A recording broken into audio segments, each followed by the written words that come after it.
اعوذ بالله من الشیطان الرجیم بسم الله الرحمن الرحیم.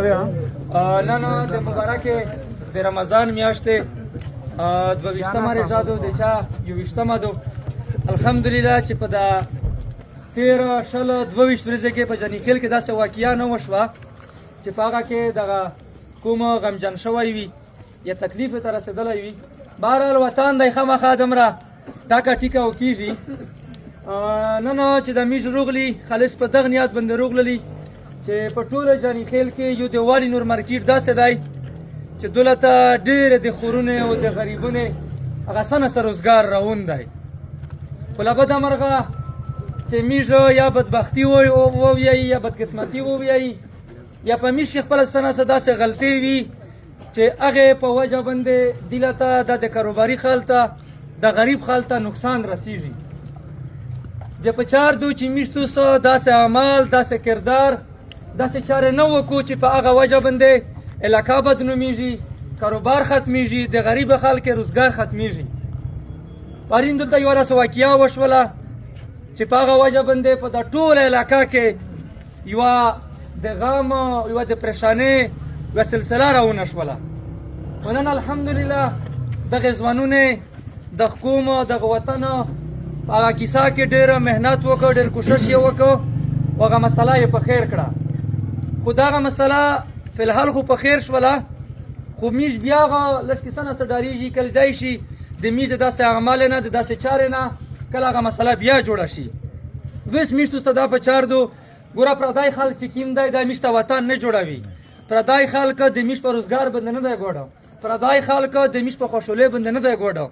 دا کوم د وطن دا او دا ځوانونو دا د وطن خلک وی جوړوي.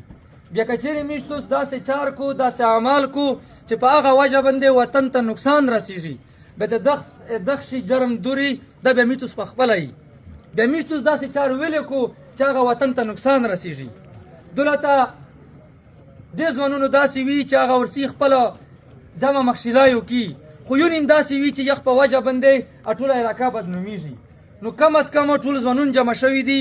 نن نه پس ته هر یو ځوان هر یو کس ته دغه د ځون سره وعده وکړي چې په مارکیټ کې میشتو څه ونګیله نه وایي، په مارکیټ کې میشتو څه سیره نه کو، په مارکیټ کې میشتو څه ډازینه نه کو، په مارکیټ کې میشتو څه داسې چار نه کو چې د یغه نه شاخه جوړیږي، د یغه نه لنجا جوړیږي، د یغه نه زړه بدګای جوړیږي.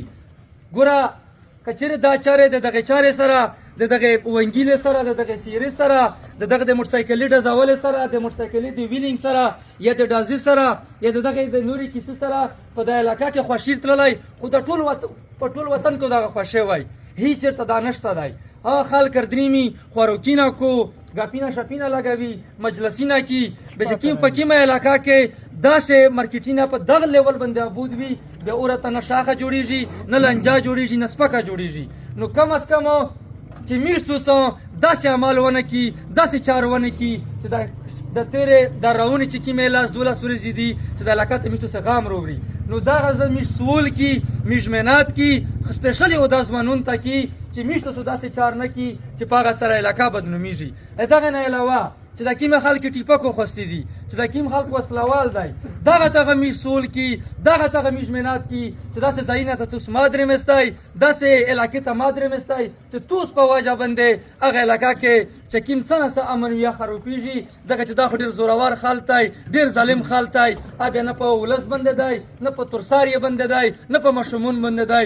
نو هغه ته میش دا سول کی چې مهرباني وکستای تو داسې ځایونه ډاډه وکستای چې په هغه علاقه کې په یازیکنډي کې دغه خلک ته تکلیف رسیږي. نو ټوټل دا ځوانون می سره وعده وکستای چې نن نه پاسو په دغه مارکیټه کې نه میش په چا پرې ونګیله وایي نه میش دلته ډازینه کو نه دلته میش داسې موټرسایکل ډزوي یا موټرسایکل ویلینګ کو چې هغه د وجه نه دا مارکیټ خرابېږي. ټوټل دا لوسینه چک کستای چې څومره هغه د میش د ځونیخیلې کوم دی اته میش دا اپیل دی چې لار بار مادرې مستای لار بار ډېر حالات سره خراب دي. اول کوشش کېستی مبارکه میاشتو عبادت وکېستی ذکرینه وکېستی لوتینه وکېستی، خو بیا هغه به هر حال میشوس په علاقه کې نور څه شی نشته دی چې خامخا مطلب ځینې نه درېږي اردرې مستی خوراکینه کېستی دغه خلک ډېر روزګار راوند دی دا ما خرابویستی. ډېره مهرباني.